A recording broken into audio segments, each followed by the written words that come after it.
ఒక క్వైర్ వారిని ఒక పాట పాడవలసిందిగా నేను కోరుచున్నాను. పాట అయిన తర్వాత మనం నెక్స్ట్ భాగంలోకి మనం వెళ్దాం.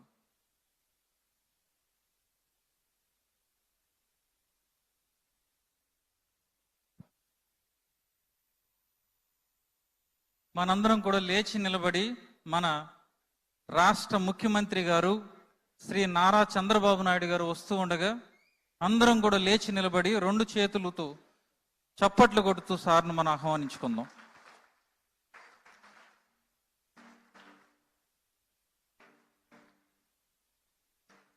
ఆంధ్రప్రదేశ్ ప్రభుత్వ ఆధ్వర్యంలో 2024 క్రిస్మస్ పండుగ వస్తున్నటువంటి మన ముఖ్యమంత్రి గారు శ్రీ నారా చంద్రబాబు నాయుడు గారిని మనం అభినందిస్తూ చప్పట్లు కొడుతూ సార్ను మనం ఆహ్వానిస్తాం.